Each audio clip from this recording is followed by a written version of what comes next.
What up, y'all? I hope you're doing well. We are here for our weekly anchor message where we are getting our spiritual assignments and themes for the week. I think it's really interesting because as we move through the year, the 365 days of the year, each day has a corresponding piece of energy that is attached to that day. And also, each day has a corresponding piece of Torah that speaks to the energy of that day. And every year we go through this 365-day cycle of these similar repeating themes. And the governances that kind of keep these patterns going that you might have noticed tie into the astrological influences. So that's why they're always aligning and they're always sort of commenting on one another. And it's interesting that this week, over the past few days, we've shifted into the portions of the Torah that prepare us for setting our mindset into recognizing the ways that Egypt has us enslaved and in illusion and in bondage, and where Egypt is keeping control over us in our lives and keeping us bound. And we are preparing our consciousness for the exodus from Egypt come Passover time. Now, when we exit Egypt, we are moving away from something that is known and moving into a process that takes us into the absolute unknown, into a wilderness, into a journey through the wilderness. And this is where we meet our God, and we let go of the small containment that we once were in, and we open ourselves up to building a new life, moving step by step towards a promised land. So when we leave Egypt, this is a symbol of breaking free from the hold that the ego has on us, the egoic lusts that are temptation, power, greed, fear, insecurity, lack, doubt, smallness. And so we have to overcome this fear. And so the whole thing with the matzah is that the matzah is flat bread, and leavened bread with yeast, expands over a course of 18 minutes, and it fluffs up, it puffs up, just like the ego, it fluffs us up or it puffs up. And the unleavened bread doesn't have any yeast because the Israelites didn't have time to wait that 18 minutes. They didn't have time to let the bread rise, so they had to take it out of the oven and with them on the run. And so this is like saying you have to go so fast that you can't give your ego time to creep in and start justifying or doubting yourself, or doubting that inner knowing or that divine guidance. You can't give it time to creep in, because then you start getting into overwhelm and analysis paralysis and indecision and fear and questioning yourself. And so it's like you got to move quickly. When God speaks to you, you have to be quick to obey, not be spiritually lazy, but be prompt. Because we have to bypass that voice that gets into that gap, that space, and poisons the light that is coming in. So the reading today is exactly on target for the Torah portions that are coming up right now. So the pilgrim. So this is from the Wild Unknown Archetypes. We have the pilgrim. We have the desert. And we have the vision. Now, it's interesting, too, that during the time where we prepare for Passover, it overlaps the time that we are fasting for Lent. Lent marks the 40 days that Jesus went into the desert, into the wilderness, to fast and to pray and to empty himself and to prepare himself for the coming Passover, which would be the Passover, which would precede the Easter Sunday when he was crucified and resurrected. So when Jesus was in the wilderness, he had a vision of the opponent come to him 3 times, I think, were 3 temptations of power and all the things, greed, everything. You don't have to go through this. You don't have to sacrifice yourself. You can take it for yourself. You can take the power. And Jesus maintained his own power, and he didn't take power from the devil that the opponent was offering him. So it's so interesting how we are overlapping here, and we are facing this kind of wilderness right now. And this is something where we have to step out in faith, knowing that the means will be provided and move towards a promised land. So with the Pilgrim card, we have the 4 of Cups. Now, we have to embrace the moment that we're in. It's like, I saw this meme shared the other day, and it was like Frodo talking with Gandalf, and he was like, I wish this hadn't happened in our time. And Gandalf said, I wish it wouldn't have either, but that's not for us to decide. The only thing that we can decide is the way that we're going to show up, how we're going to show up in the time that we're given.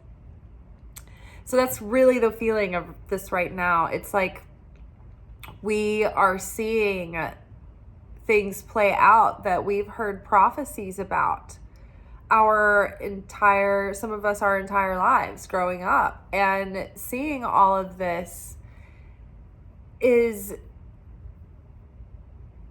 overwhelming, and it's easy to become overwhelmed, and it's easy to feel like you are insignificant and can't make a difference, and it makes you want to fall into despair. But this is actually what we were born to be, living in these times. We're here for this moment as souls, as spirits coming into this time in the world. So we can't lose ourselves in despondency, because then we've spilled out all of our power. We have to maintain our joy, and we have to maintain control of our thoughts and where we put our attention and what we feed off of. And we have to keep our hearts pure and in the light and in love and in hopefulness and in faith. And keep moving towards that promised land. And in the whole Old Testament, all the prophecies were leading up to this day and age where the Messiah would come back and end pain and death and suffering. And so the Israelites were always praying and fasting, asking and praying for the Messiah to come and redeem them and save them from the slavery and the oppression that continually followed them throughout the ages, right? And our own personal slavery that follows us throughout our incarnations, follows our soul. So this moment is here for a spiritual awakening, and the pilgrim makes the journey because of their devotion, right? And we have to really stay devoted to our beliefs. I'm hearing, so many things that I can't believe. And we have to stay true to the purity of understanding Jesus's true message and Jesus's true power and Christ consciousness and being a disciple of Christ and an apostle of Christ. And so we can't let our hearts be so downtrodden that we lose touch with all the beauty and the joy of our life while we're here. We have to be a beacon of the light, and be able to face the darkness. It's really hard to look it in the face. You want to look away, but that's why it's so important to keep that joy strong within you, so we have the ability to get through each day and to not get lost in the challenge of the times that we're in. So we're moving into this period that feels like we're walking into a desert, right? We're walking right into the wilderness. But this is the seeds, Ace of Pentacles, that are planted, that are going to one day yield that vision, the promised land. So we go through this process of awakening our soul and our spirit, not just for the sake of our own freedom from pain and suffering, but also for the sake of others. So we're going into this unknown, but we have to stay strong and we have to be faithful, because we are planting seeds for a new era, a new world. And we have to take sovereignty from the highest place for the highest good of all, and co-create that with God, and so that it is a picture of like unity and prosperity and abundance and love and union. It's so easy right now to be full of rage and hate and divided, but we have to plant seeds of love. We have to plant seeds of what we want to see grow. That's why we have to really cultivate and be careful about what our energy and attention is going into right now, because the state of our consciousness is in the seeds that we are planting, and so that is going to inform what kind of crop we will yield. So we have to be very careful right now that the truth is not tainted. And we have to know how to connect to that own truth. And when we are in this wilderness, another thing too is to, like, we have more protection unified, because, like, for instance, Job was a believer and a righteous man, but he was off isolated like a hermit. And so his prayers, although were very powerful because he was a righteous soul, put him under the spotlight of the evil eye, essentially. And he was tested and tried harder because he was just out on his own. Whereas when we combine our prayers, it's like we bypass that focus, that attention of that evil eye, that evil intention. So then we have the vision here. So we have to, and then we have the world card with it. So we have to keep moving step by step towards the promised land. We've got the world at our fingertips, but we also have the world that's at stake. And so when we get to the world card, this is where we have arrived at the end of a journey that has taught us everything that we know at this point, and has brought us the wisdom and the knowledge and the compassion that now it's time to bring this into our practice, into our reality, into the material. We have to integrate this into our being, and so we have to do this in a sustainable way. If we're going to make it through the desert, that 40 years through the desert, we have to be able to sustain our energy and our resources and our consciousness and our power. And we do have the Queen of Pentacles here. And as she was like arranged in the cards, it looked like she's like looking back on all of them. And it's like, we have to find strength in looking back to the ancient wisdom and our ancestors, because every generation has been through their version of walking through one wilderness or another. We are unfortunately walking through many wildernesses at once, in the day and age that we live in. They're countless are the threats. So really, lest the Lord keep our house, our labor is in vain.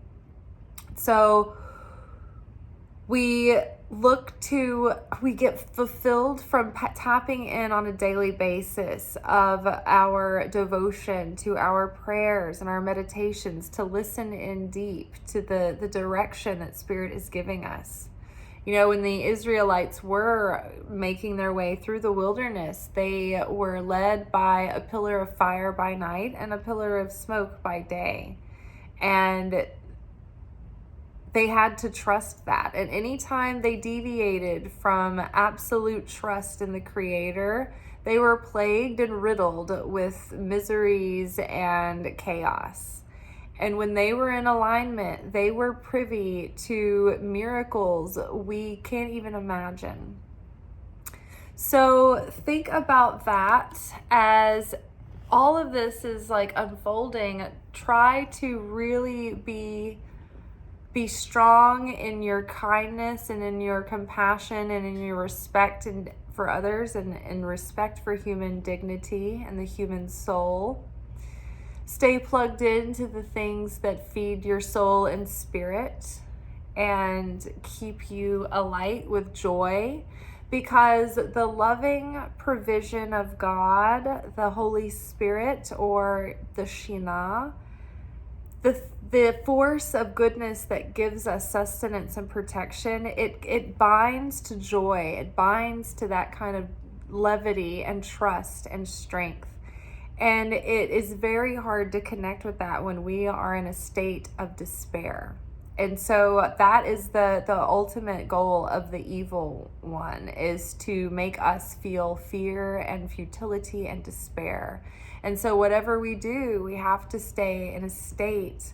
We have to be able to reconnect to that joy, So it's not necessarily easy to do in times like these. So it takes real earnest effort. And I feel that if you're open, then all kinds of angelic messages will come through to let you know that you're being watched out for, that you're being guided and protected. So you guys know I was talking about in last night's video, I think, or maybe it was in Secret Teachings of Jesus, with the message, the pouch that someone left at the behind a cushion at one of the restaurants in the restaurant at one of my tables, and some of the other things that have been happening recently. They've just been so nice. But then today I was like, what am I going to use for my photo? And I was pulled to go upstairs, and I knew it was going to be one of the books. And I was like, is it one of my childhood illustrated Bibles? And I was like, no, I think it's something else. And I noticed the Pilgrim's Progress. And I was like, oh, I think it's from the Pilgrim's Progress, because we actually had the Pilgrim card. And, the whole thing about the Israelites. I was like, that's surely it. So I just opened it up randomly, and I looked at the pages, and the text on it I thought was so interesting for just the feeling of the moment and the fear of what we're traversing right now and finding that hope again. And so I want to read to you guys the pages that I opened to and used for our photo. So the Pilgrim's Progress, I've never read it, but I basically, I'm familiar with what it's basically an allegory that follows the path of this person, Christian, along this journey, his sojourn. And it's an allegory. There's all these symbolic characters that come along the way. And it references Bible verses, and it's like a symbolic story of Christ consciousness. So I'm not sure where we're at in the context of the story here, so these are just the pages. They were bound, and drawing near to the city, they had yet a more perfect view thereof. They were bound, and drawing near to the city, they had yet a more perfect view thereof. It was builded of pearls and precious stones. Also the streets thereof were paved with gold, so that by reason of the natural glory of the city and the reflection of the sunbeams upon it, Christian with desire fell sick. Hopeful also had a fit or two of the same disease. Wherefore here they lay by it a while, crying out because of their pangs. If you see my beloved, tell him that I am sick of love. But being a little strengthened and better able to bear their sickness, they walked on their way, and came yet nearer and nearer, where were orchards, vineyards, and gardens, and their gates opened into the highway. Now as they came up to these places, behold, the gardener stood in the way, to whom the pilgrims said, Whose goodly vineyards and gardens are these? He answered, They are the king's, and are planted here for his own delight, and also for the solace of pilgrims. So the gardener had them come into the vineyards, and bid them refresh themselves with dainties. He also showed them there the king's walks and the arbors where he delighted to be. And here they tarried and slept. Now I beheld in my dream that they talk more in their sleep at this time than ever they did in all their journey. And being in a muse thereabout, the gardener said even to me, Wherefore musest thou at the matter? Wherefore musest thou at the matter? It is the nature of the fruit of the grapes of these vineyards to go down so sweetly to cause the lips of them that are asleep to speak. So let me say that again. It is the nature of the fruit of the grapes of these vineyards to go down so sweetly to cause the lips of them that are asleep to speak. So I saw that when they awoke, they addressed themselves to go up to the city. But as I said, the reflection of the sun upon the city, for the city was pure gold, was so extremely glorious that they could not as yet with open face behold it, but through an instrument made for that purpose. So I saw that as they went on, there they met with them two men in raiment that shone like gold, also their faces shone as light. These men asked the pilgrims whence they came, and told them. They also asked them where they had lodged, what difficulties and dangers, what comforts and pleasures they had met with them in the way. And they told them. Then said the men that met them, You have but two difficulties to meet with.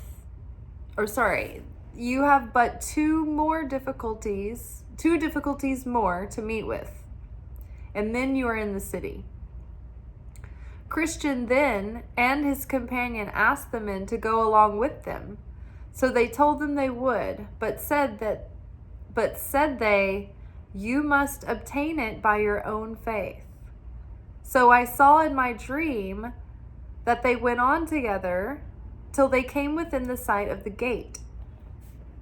Now I further saw that betwixt them and the gate was the river, but there was no bridge to go over, and the river was very deep. At the sight, therefore, of this river, the pilgrims were much astounded. But the men that went with them said, You must go through, or you cannot come at the gate. The pilgrims then began to inquire if there was another way to the gate, to which they answered, Yes, but there hath not any save two, to wit, Enoch and Elijah, been permitted to tread that path, since the foundation of the world, nor shall until the last trumpet shall sound. The pilgrims then, especially Christian, began to despond in his mind and look this way and that, but no way could be found by them, by which they might escape the river. Then they asked the men if the waters were all of a depth. And they said no, yet they could not help them in that case, for, said they, you shall find it deeper or shallower as you believe in the king of the place. They then addressed themselves to the water, and entering, Christian began to... then they addressed themselves to the water, and entering, Christian began to sink. And crying out to his good friend, Hopeful, he said, I sink in deep waters. The billows go over my head. All the waves go over me. Selah. Then said the other, Be of good cheer, my brother. I feel the bottom. It is good. Then said Christian, my friend, the sorrows of death have compassed me about. I shall not see the land that flows with milk and honey. And with that a great darkness and horror fell upon Christian, so that he could not see before him. Also here he in a great measure lost his senses, so that he could neither remember nor orderly talk of any of those sweet refreshments that he had met with on the way of his pilgrimage. But all the words that he spake still tended to discover that he had horror of mind and heart fears that he should die in that river and never obtain entrance in at the gate. Here also as they that stood by perceived. Here also as they that stood by perceived, he was much in the troublesome thoughts of the sins that he had committed, both since and before he began the pilgrimage. Both since he began the pilgrimage and before he began the pilgrimage. 'Twas also observed that he was troubled with apparitions of hobgoblins and evil spirits forever and anon. He would intimate so much by words. Hopeful, therefore, here had much ado to keep his brother's head above water. So Hopeful, therefore, here had much ado to keep his brother's head above water. Yea, sometimes he would be quite gone down, and then ere a while he would rise up again half dead. So he's going up and down out of the water, and Hopeful is trying to keep him up out of the water before he drowns. Hopeful also would endeavor to comfort him, saying, Brother, I see the gate, and men standing to receive us. But Christian would answer, 'Tis you they wait for. You have been hopeful ever since I knew you. And so have you, said he to Christian. Brother, he said, surely I was right. He would now rise, if I was right, he would now rise to help me. But for my sins he hath brought me unto the snare, and hath left me. Then said Hopeful, My brother, you have quite forgot the text, where it is said of the wicked, There are no bands in their death, but their strength is firm. They do not trouble as other men, neither are they plagued like other men. So they don't care about what they do. They're not gripped with shame and guilt and sorrow and regret and remorse. That sadness that drags them down.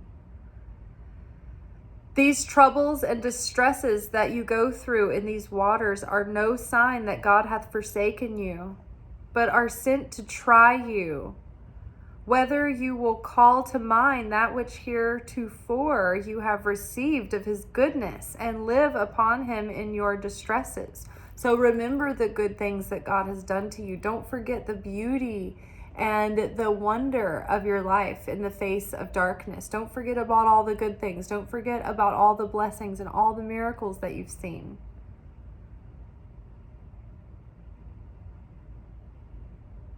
Then I saw in my dream that Christian was as in a muse a while, to whom also Hopeful added these words, Be of good cheer, Jesus Christ maketh thee whole.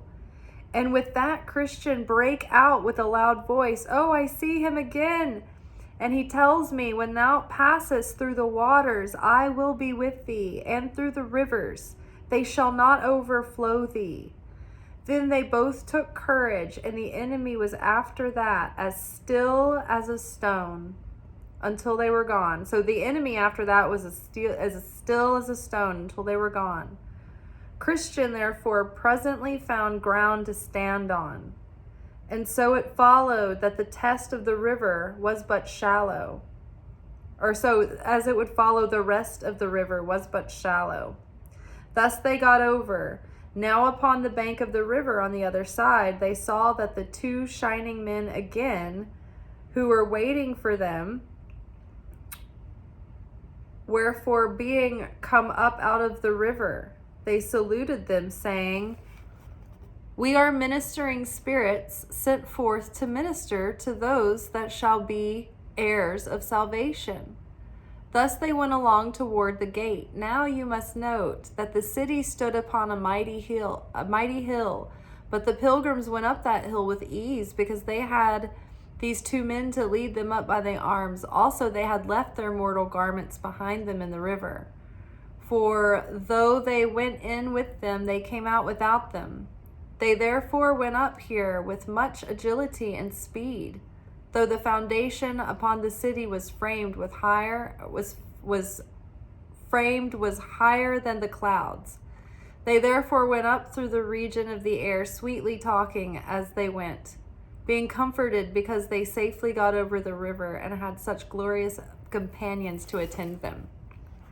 So this passage of this allegory is about coming up to this challenge of facing your own mortality, facing your own fragility, facing your own death, and having to go into the depths of the abyss, the ego deaths, but sometimes the physical fear of like self-preservation of the flesh. And so when we are so afraid of our death, it's like in those moments, that's when we can lose faith and lose connection to what our values are and what our beliefs are and what our conscience tells us.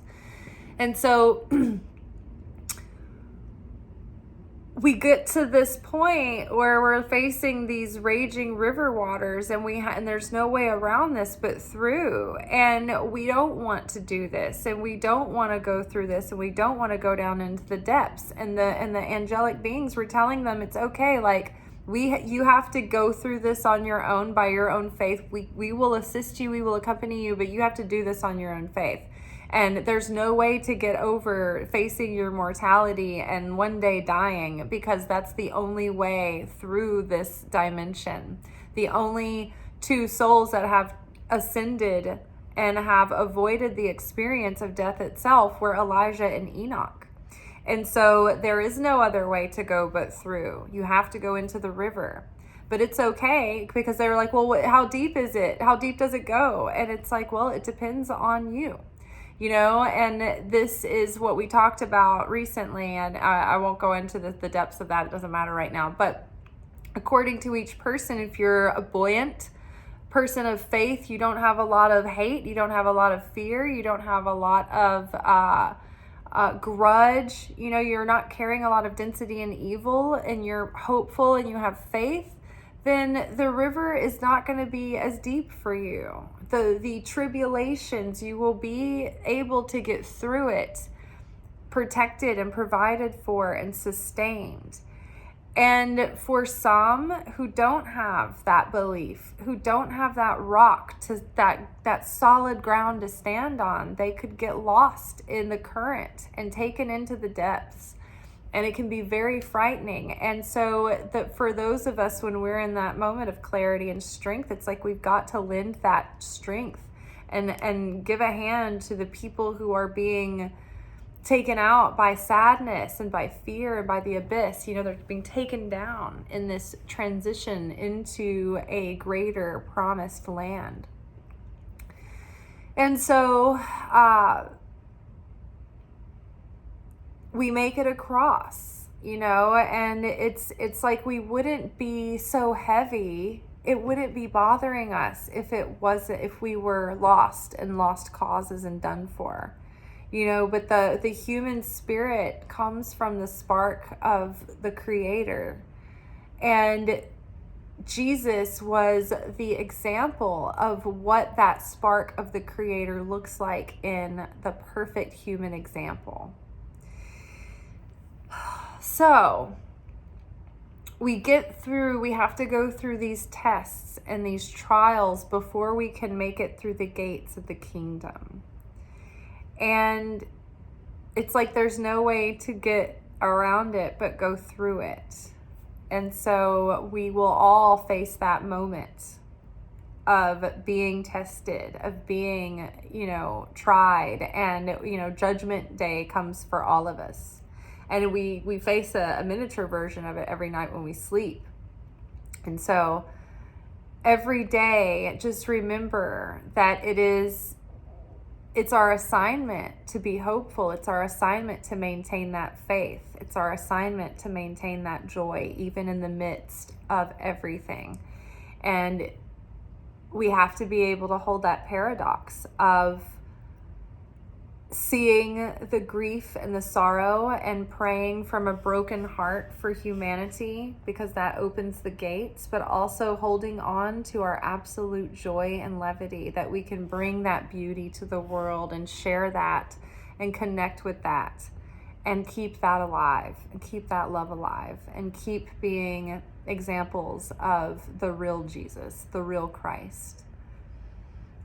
That's all for today. Tomorrow we will be back for our weekly manifestation oracle message. Yay, fun times. Last week it was receive without guilt or shame. Let heaven help you. And I've had all kinds of heavenly messages and beautiful gifts and kindness and warmth and goodness this week. So I'm grateful for that. All right, you all. Peace be with you. Ciao.